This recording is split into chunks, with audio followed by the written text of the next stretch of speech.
numerosos los participantes que están asistiendo. Y bueno, darte la enhorabuena, Raquel, por tu presentación, por tu intervención. Y bueno, sin mayor dilación, pues voy a dar paso a presentar a nuestro siguiente ponente, que es Luis de Valtena. Bueno, él es catedrático de Derecho del Trabajo y de la Seguridad Social de la Universidad de Zaragoza.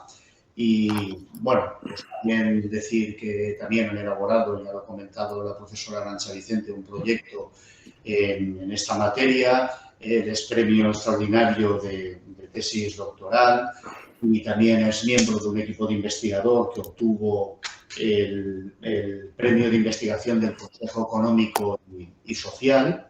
Y bueno, pues decir también que tiene una amplia trayectoria investigadora, prácticamente pues ha publicado en más de 150 obras sobre todas las temáticas en el ámbito del derecho y del trabajo y de la seguridad social, prácticamente ha abordado todas las disciplinas jurídico-laborales. Sus líneas de investigación también pues abarcan un sinfín de materias, contrato de trabajo, relaciones laborales especiales, contratas y subcontratas, extinción de la relación laboral, prestaciones de seguridad social, planes de pensiones, negociación colectiva y prevención de riesgos laborales. Bueno, también tiene una trayectoria de gestión académica, de hecho está integrado en el vicerrectorado de política científica, de hecho es director de plantilla investigadora y convenios de la Universidad de Zaragoza. También ha ejercido como árbitro en los conflictos que surgen en los procesos medicales.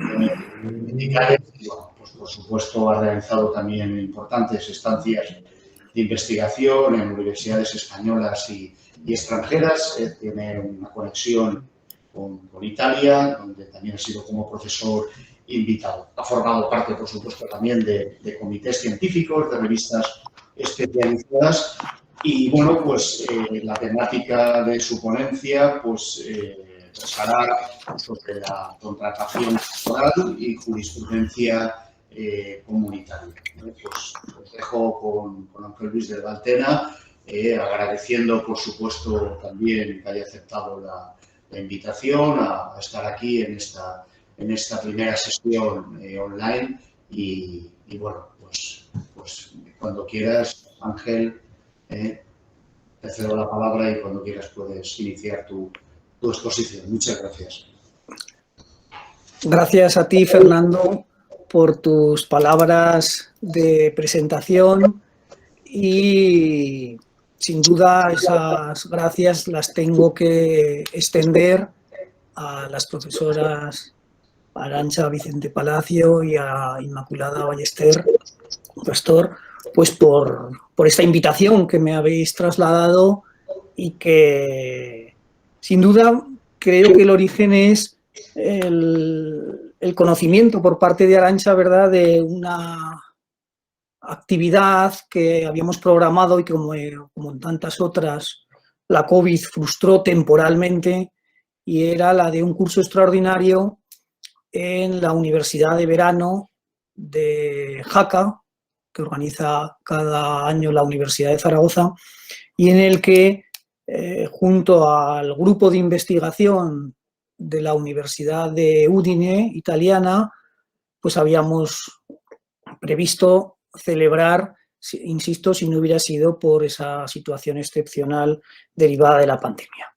Esperamos que esa actividad o que esa iniciativa cuaje este próximo verano y, por tanto, podamos desarrollar, pues, como estaba prevista, esa iniciativa que partió de la profesora Sara Alcázar de la Universidad de Zaragoza y contó con la colaboración de la profesora Ana Zilli de la Universidad de Udine. Así que, si se celebra, pues lo haremos público para que, si estáis interesados en esta temática, pues podáis participar, y algunos de vosotros también pues os podéis integrar en ese grupo de trabajo que hemos puesto en marcha. El tema de mi intervención tiene un título muy amplio, contratación temporal y jurisprudencia comunitaria, y enseguida vais a poder comprobar cómo lo he tenido que centrar, y lo he centrado el objetivo en una cuestión muy particular, muy concreta, como es la contratación temporal abusiva en aquellos supuestos de encadenamiento o sucesión de contratos temporales.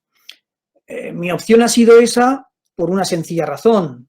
Hay otros temas sobre contratación temporal tratados por el Tribunal de Luxemburgo que han sido ya muy estudiados, muy analizados y que son más conocidos. Yo me he centrado en este a la luz de una reciente sentencia del 24 de junio de 2021 del TJUE sobre el contrato fijo de obra en el sector de la construcción y los límites al encadenamiento de contratos. Es verdad que la temática de esa sentencia es más amplia y trata también los supuestos de sucesión de empresa, pero dado el título de mi intervención, obviamente me centraré en la cuestión que afecta a la contratación temporal y, singularmente, al encadenamiento de contratos de duración determinada. Tengo una presentación, voy a intentar que la podáis ver todos y os pido que una vez que esté ya la presentación a la vista de todos, me confirméis que la estáis viendo. Sí, te lo confirmo. Muchas gracias, muchas gracias. La directiva de 1999, en concreto la directiva promovida por el Consejo de 28 de junio de ese año, reproduce, incorpora el acuerdo marco de los agentes sociales, CES, UNICE y CEP, sobre el trabajo de duración determinada. Son muy poquitos los artículos de la directiva, uno de ellos lo referenciaré, es el relativo al plazo de transposición. Son muy poquitos los artículos y lleva como anexo ese acuerdo marco sobre trabajo de duración determinada, que podemos decir positiviza, le dota del carácter de norma la propia directiva. En ese acuerdo marco, la primera cláusula establece un doble objetivo respecto de la contratación temporal, respecto del contrato de trabajo o los contratos de trabajo de duración determinada. Por un lado, pretende mejorar la calidad del trabajo temporal, garantizando el respeto al principio de no discriminación. Esa sentencia que he citado de junio de 2021, precisamente, hace un apunte sobre el principio de no discriminación y lo hace para dejar claro que su aplicación se refiere a los contratos temporales respecto de los contratos indefinidos, que no puede haber discriminación entre unos trabajadores y otros. Y el segundo objetivo es establecer un marco para evitar los abusos que derivan de la utilización sucesiva de contratos temporales, de lo que llamamos comúnmente el encadenamiento. Ese doble objetivo está presente, por tanto, en el contenido del acuerdo marco, y de esos dos objetivos me centraré más, como ya he adelantado, en el segundo.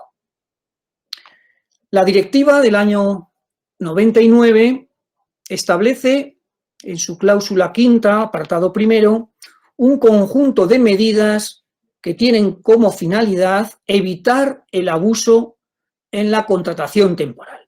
Esto es, evitar los abusos que suponen o que puede suponer la utilización sucesiva de contratos temporales. Y la directiva lo que hace es establecer alguna de esas medidas que podrán justificar la utilización de contratos temporales sucesivos. En primer lugar, razones objetivas que justifiquen la renovación de los contratos temporales. En segundo lugar, la duración máxima que puede alcanzar la sucesión de contratos de trabajo de duración determinada. Y en tercer lugar, el número de renovaciones que esos contratos temporales pueden llegar a tener. La cláusula quinta lo que establece es una enumeración de esas medidas que se pueden adoptar para limitar, insisto, el abuso en el encadenamiento de contratos temporales. Con esa finalidad, el legislador comunitario, podemos llamarlo así, parte de una serie de premisas. En primer lugar, señala que los Estados miembros, bien sea directamente, bien sea por medio de los interlocutores sociales, deben introducir, teniendo en cuenta las necesidades de los distintos sectores y las categorías de trabajadores, pueden introducir una o varias, dice la norma comunitaria, una o varias de las medidas que acabo de enumerar. Y me interesa destacar lo siguiente: solo cuando no existan medidas legales equivalentes para prevenir los abusos. Es decir, el legislador comunitario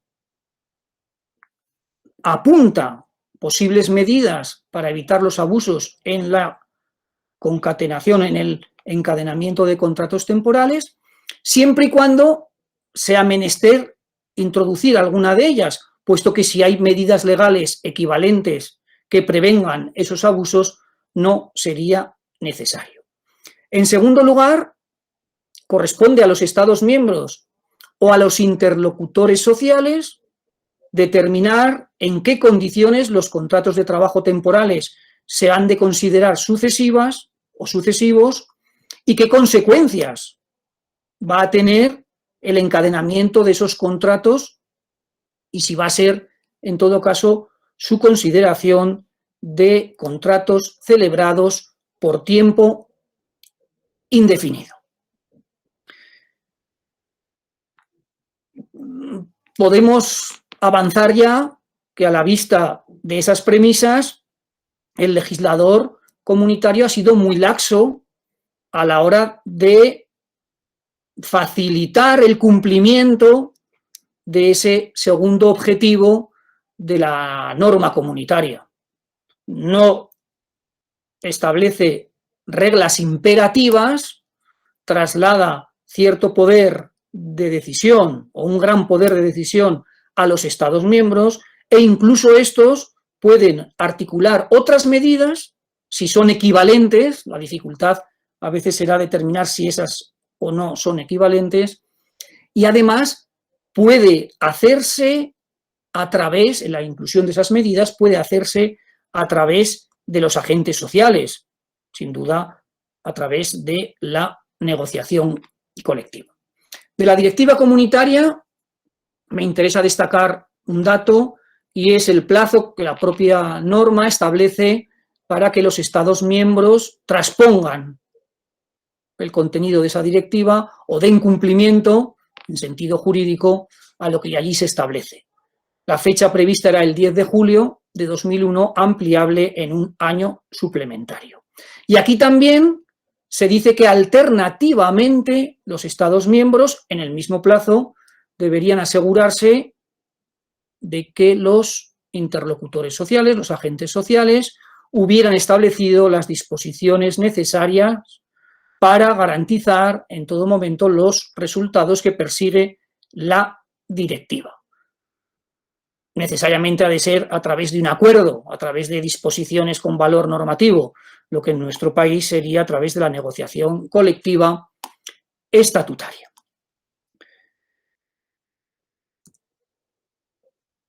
Dibujado o esbozado ese marco jurídico comunitario, vamos a trasladarnos a continuación a la legislación nacional. Y no voy a remontarme muy atrás,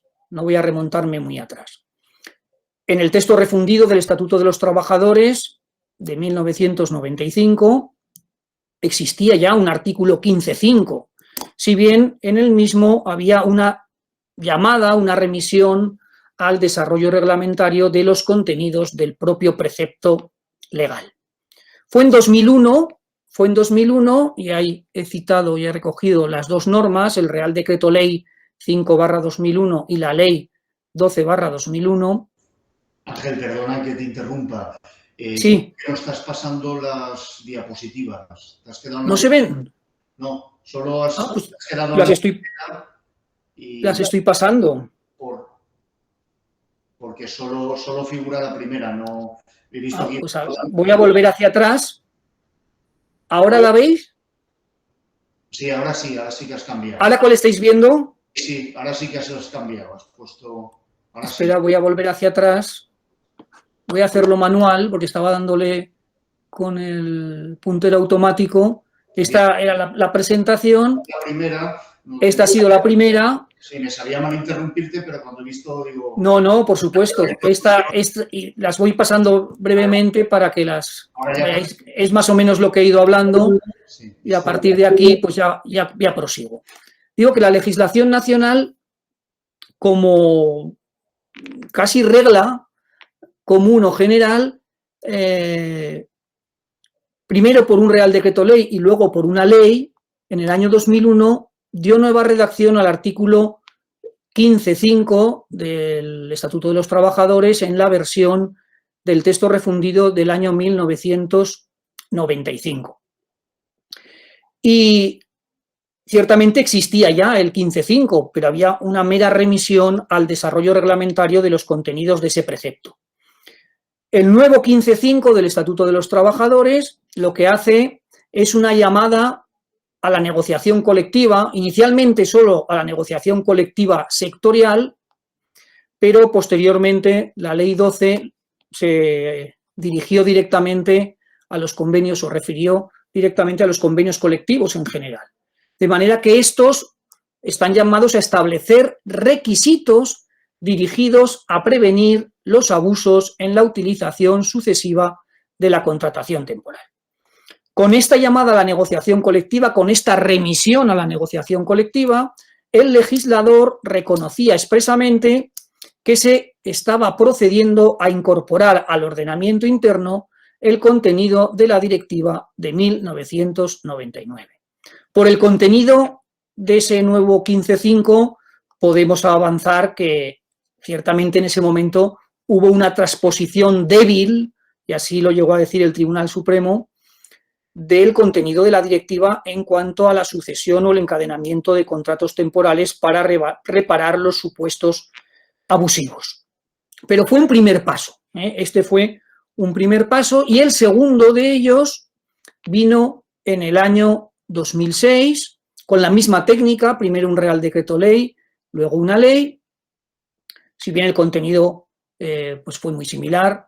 Y en esa reforma legislativa del año 2006 sí que ya se estableció una regla muy concreta sobre qué se entendía por contratación temporal sucesiva y qué consecuencias tenía esa contratación temporal encadenada.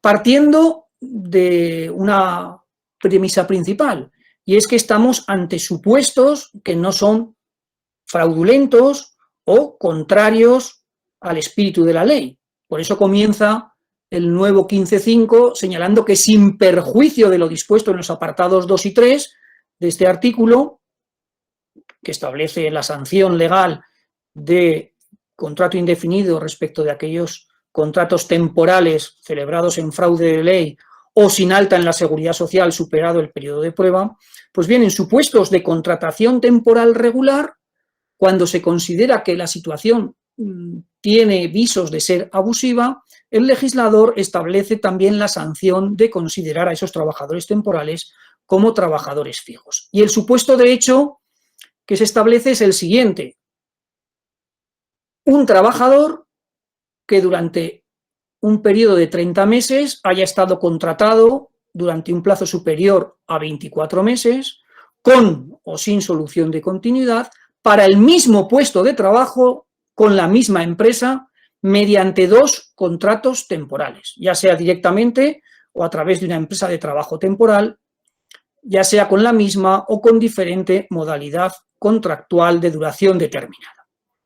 Ese es el supuesto de hecho de la norma, que contempla la norma, en el año 2006 y posteriormente, tercer paso, en el año 2010 se aquilata más, si me permitís la expresión, se aquilata más el supuesto de hecho, en tanto se habían observado vías de agua, vías de escape, y por tanto había supuestos que potencialmente abusivos no se recogían, no entraban dentro de la redacción dada en el año 2006. Y así, en el año 2010, además de comenzar diciendo, como antes, sin perjuicio de lo dispuesto, en esta ocasión dice también el apartado 1A porque limita la duración máxima del contrato de obra y sigue nombrando al 2 y al 3 del 15, se dice que cuando un trabajador en un periodo de 30 meses hubiera estado contratado durante un plazo superior a 24 meses, con o sin solución de continuidad, para el mismo, y aquí viene la novedad, o diferente puesto de trabajo con la misma empresa o grupos de empresa, por tanto, el puesto de trabajo ya no es limitativo y superamos el ámbito de la empresa y también vamos a considerar el grupo de empresas para computar esos 24 meses dentro del periodo de referencia de 30, y el resto del artículo va a ser el mismo, mediante 2 o más contratos temporales, ya sea directamente, ya sea a través de una ETT, con las mismas o diferentes modalidades contractuales de duración determinada, manteniendo la misma sanción legal. Esos trabajadores adquirirán en esos términos la condición de trabajadores fijos. Y por último, en la reforma laboral de los años 2011 y 12, lo que se hizo fue establecer una suspensión temporal de esta regla. Y quizá lo más llamativo sea la justificación que se dio: evitar efectos indeseados de no renovación de contratos temporales y favorecer el mantenimiento del empleo. Claro, se dio cuenta el legislador de un hecho.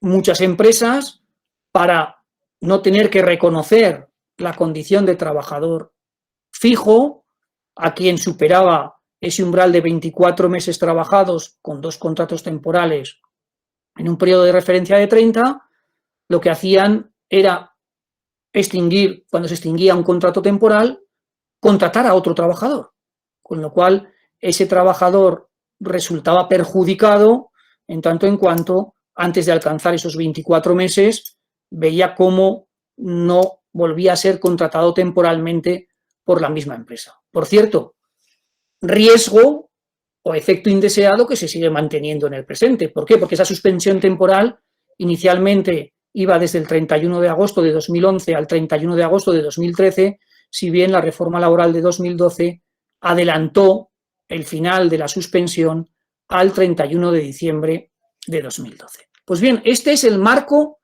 nacional. Hemos visto primero el marco jurídico que se deduce de la directiva de 1999 y hemos visto cómo se ha traspuesto esa directiva al ordenamiento estatal.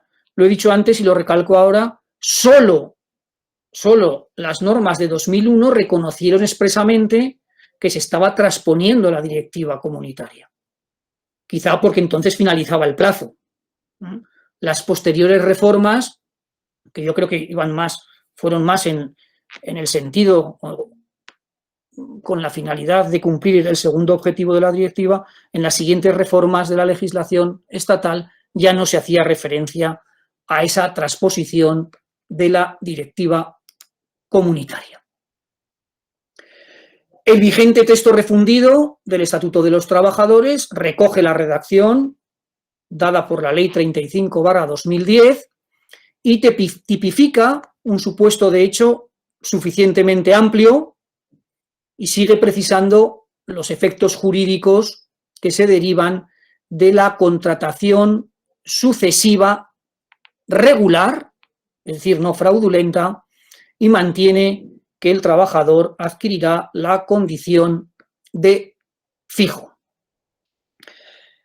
Yendo ahora a la jurisprudencia, a la doctrina del Tribunal de Justicia de la Unión Europea, en la sentencia de 24 de junio de 2021, el asunto 550, C550/19, un asunto español, la empresa Obras y Servicios Públicos y Acciona Agua fueron las implicadas. El Tribunal de Luxemburgo resuelve varias cuestiones prejudiciales que le plantea un juzgado de lo social de Madrid. Yo, ya lo he dicho antes, me voy a ceñir única y exclusivamente a la sucesión de contratos de duración determinada fijos de obra. Y he puesto que son contratos temporales porque no deja de ser un juego de palabras, ¿verdad?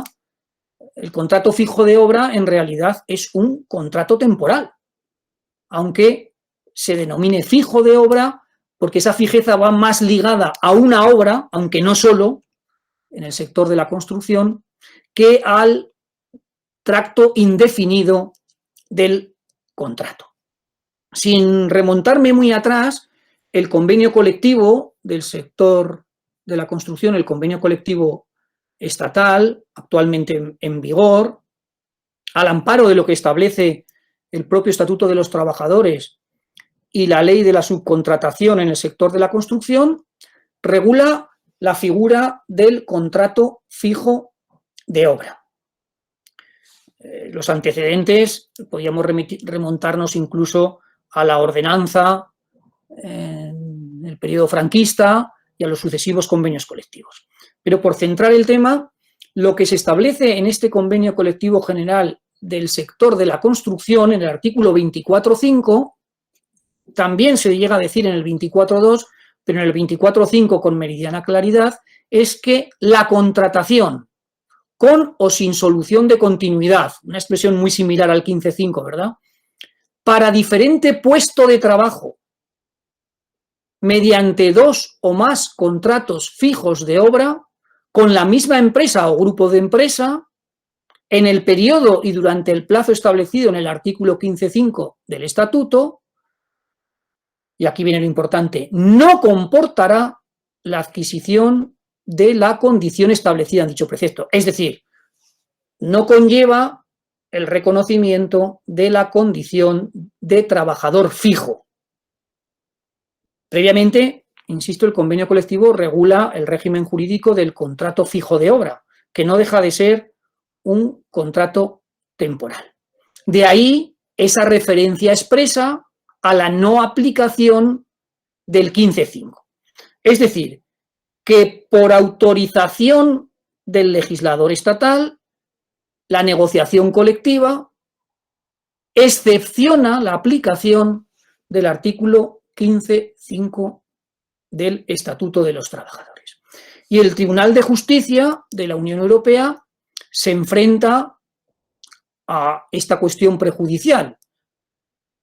La renovación, el encadenamiento de estos contratos fijos de obra en el sector de la construcción puede estar justificada por una razón objetiva y, por tanto, la no aplicación del 15.5 sería conforme al derecho comunitario, o realmente no existen razones objetivas para justificar la no aplicación de la regla frente al abuso en la contratación temporal.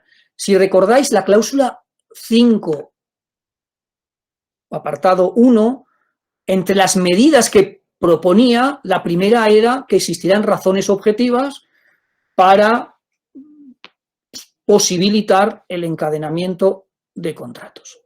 Y aquí la única razón objetiva que el Tribunal de Justicia entiende que existiría es la propia vinculación del contrato fijo de obra a una obra de la empresa o de una empresa que pertenezca al mismo grupo. Claro, ciertamente, si esa solo es la razón, en todos los sectores de actividad se podría alegar esa razón objetiva.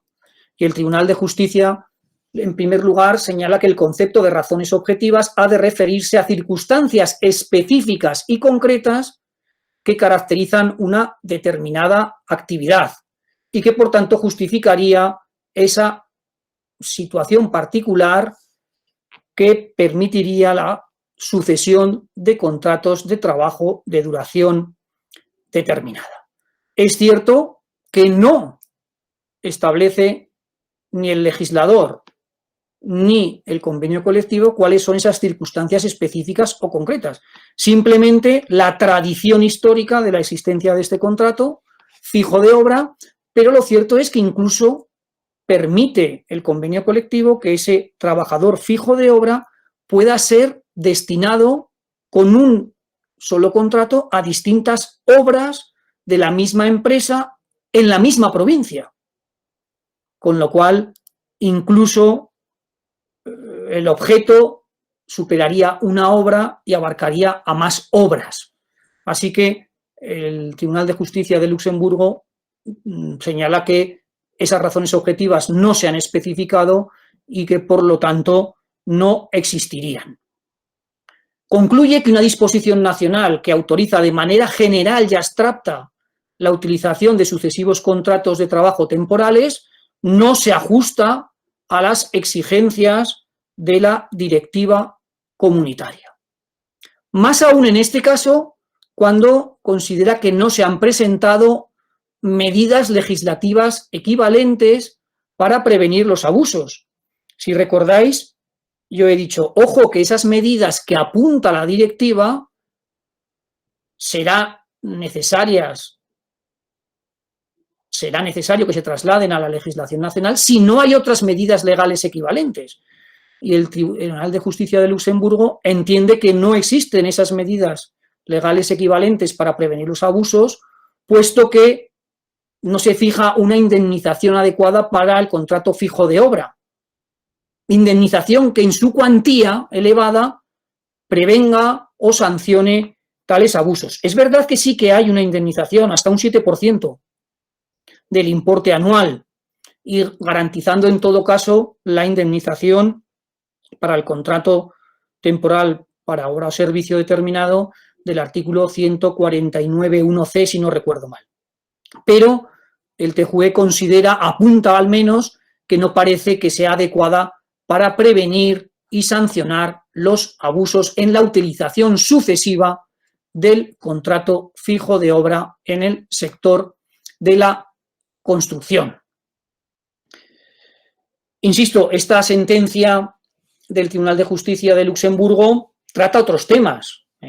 Se refiere también a la sucesión de plantillas y también lo liga con la aplicación de la regla del 15.5 en los supuestos de sucesión de empresa, bien sea a nivel legal, aplicando el artículo, en nuestro caso sería el 44 del Estatuto de los Trabajadores, o bien en los casos de subrogación convencional.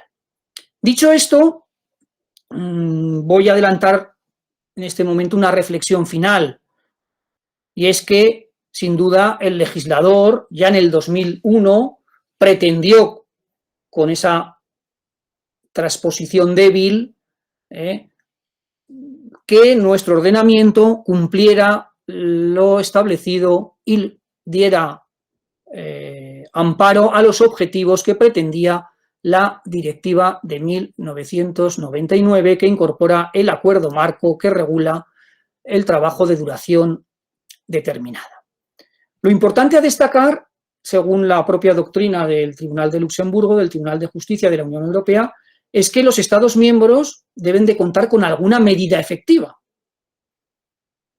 Pueden libremente determinarla, incluso pueden trasladar esa obligación a los agentes sociales a través de la negociación colectiva. Pero lo importante, insisto, es que cuenten con alguna medida efectiva para evitar y, en su caso, sancionar la utilización abusiva de los contratos temporales sucesivos. Y, sin duda alguna, tras analizar la regulación jurídica que establece la directiva comunitaria y la legislación nacional, nuestro modelo responde adecuadamente al mandato de la directiva de 1999. Insisto, tras el año 2006, incluso de una manera mucho más favorable para el trabajador temporal. La dificultad es ver cómo los jueces y tribunales españoles trasladan esta doctrina del Tribunal de Justicia de Luxemburgo a los casos concretos que se puedan plantear en sus sedes territoriales. ¿Por qué digo esto? Porque al ser una cuestión prejudicial, al final el TJUE deja al órgano juzgador que resuelva la cuestión a la luz de lo que afirma la sentencia europea. Y como no es clara del todo, pues la interpretación que puedan hacer los tribunales veremos en qué sentido va. Yo creo que esta doctrina obliga